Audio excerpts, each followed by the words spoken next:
KP साहब, मैं आपसे अपने बेटे की रिहाई की भीख मांगने आया हूँ। कुछ एहसान तो आपने अपनी मर्जी से किए थे, कुछ मैं आपसे मांगने आया हूँ। कृष्ण प्रसाद मांगने वाले को सिर्फ भीख देता है, मगर तुम उन भिखारियों में से हो जो सिर्फ धुतकार के काबिल हैं। सच्चाई क्या है हुजूर, ये तो मैं नहीं जानता, मगर मैं ये जरूर जानता हूँ कि जिसे आप जैसा बड़ा आदमी मुजरिम कह दे, उसे बेकसूर कोई भी साबित नहीं कर सकता। आपके कहर ने मेरी कमर तोड़ दी है हुजूर। मैं आपके सामने हाथ जोड़ता हूँ, मेरे दीपक को छोड़ दीजिए। ये जानते हुए भी कि उसने मुझे जलील किया, मेरी कंपनी में लाखों रुपए का गबन किया। कृष्ण प्रसाद इज्जत और दौलत दोनों को एक साथ गवाकर खुश रहने वालों में से नहीं है, समझे? रहम कीजिए मुझ पे, मैं बहुत थक गया हूँ। मेरे बूढ़े कंधों पे एक बदनामी का बहुत बड़ा बोझ आ पड़ा है। छोड़ दीजिए मेरे बेटे को।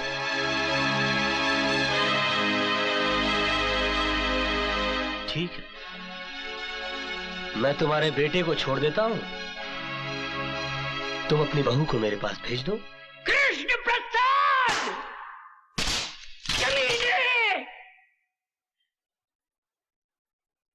ये किसी गरीब की गर्दन नहीं है, एक टाइकून का गिरेबान है। उड़ा के बाहर फेंक दो इन्हें। कमीने! पहले मेरे बेटे को फंसा दिया, अब मुझसे मेरी बहू मांगता है। अबे मैं तो तुझे देवता समझता था और तू निकला सिर्फ एक आदमी, और वो भी एक नीच और गिरा हुआ आदमी। मिट जाएगा तू, बर्बाद हो जाएगा तू। लोग थूकेंगे तेरे इतिहास पर और लानत भेजेंगे तेरी हस्ती पर। ये मेरी बद्दुआ है तेरे लिए, समझे? ये मेरा श्राप है तुझे, कृष्ण प्रसाद।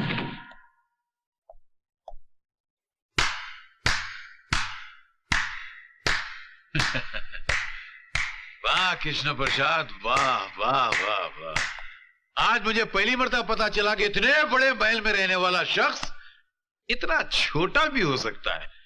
अरे जिस मोहब्बत को तो अपनी मोहब्बत के बल से हासिल ना कर सका, उस मोहब्बत को अपनी कायरता छल कपट से हासिल करना चाहता है। आज मुझे पता चला कि तेरे इस मासूम और भोले चेहरे के पीछे एक शैतान, एक भेड़िया रहता है। मास्टर, चिल्ला मत। तू मोहब्बत में मिटा जरूर है, मगर मोहब्बत के फलसफे को नहीं समझा तू। बहुत ऊंचा फलसफा है, और मैं यहां तेरी शरारतों को रफू करने आया था। तेरी बदतमीजों को रफू नहीं कर सकता मैं जा रहा हूं। अरे जा, मुझे किसी की जरूरत नहीं है। अरे जब मैंने अपने दिल में रहने वालों के जाने का अफसोस नहीं किया, तो घर से जाने वालों की परवाह क्या करूंगा। मास्टर, तो सिर्फ बातों की चिंदियां रफू कर सकता है, दिलों के चिथड़ों को नहीं। चल जा, कोई जरूरत नहीं है मुझे किसी की।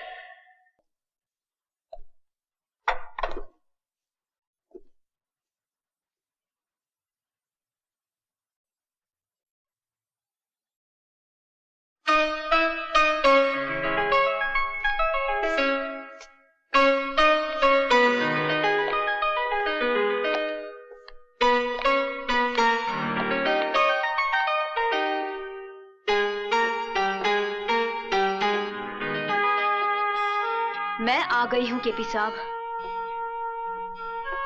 मगर ये मत सोचना कि मैं तुम्हारी मर्जी से आई हूं। मुझे यहां मेरी मजबूरी लाई है। पति पत्नी के लिए भगवान होता है, और मैं अपने पति के लिए कोई भी कुर्बानी देने के लिए तैयार हूं। बोलो, उन्हें छोड़ने का क्या लोगे? बोलो, जवाब दो। तुम्हारा ईमान धर्म तो बिजनेस है ना? बोलो, क्या उतारूं? कंगन, ये मंगलसूत्र, या फिर ये?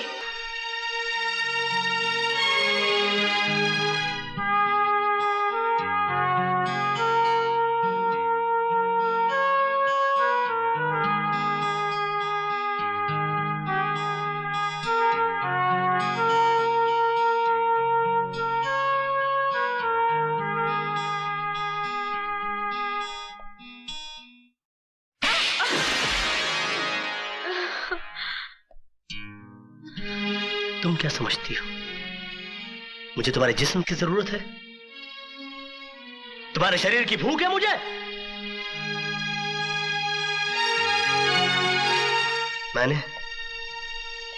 मैंने कभी तुम्हारे जिस्म से नहीं, तुम्हारी आत्मा से प्यार किया, लेकिन तुमने मेरी कद्र नहीं की, मेरा इंतजार नहीं किया, मुझे किसी गुजरे हुए वक्त की तरह भुलाकर किसी और का हाथ थाम लिया।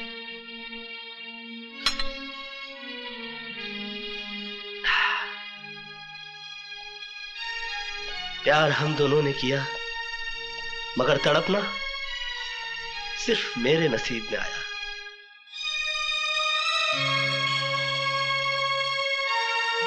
मेरा तुम्हारा नाता तो उसी दिन टूट गया जिस दिन तुम्हारी शादी हुई।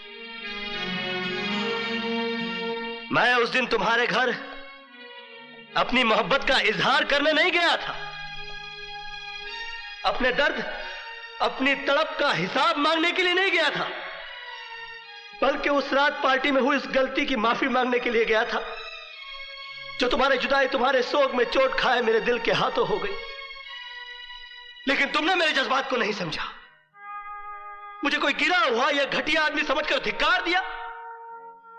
मैंने तुम्हारे साथ जो भी किया वो बदला लेने के लिए नहीं किया, बल्कि तुम्हें इस बात का एहसास दिलाने के लिए किया कि तुम जो सोच रहे हो वैसा नहीं है।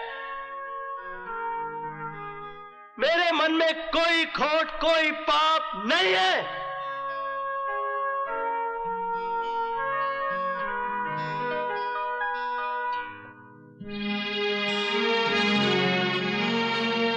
मोहब्बत का दर्द बड़ा जानलेवा होता है पूजा जी। मैंने तो तुम्हें माफ किया,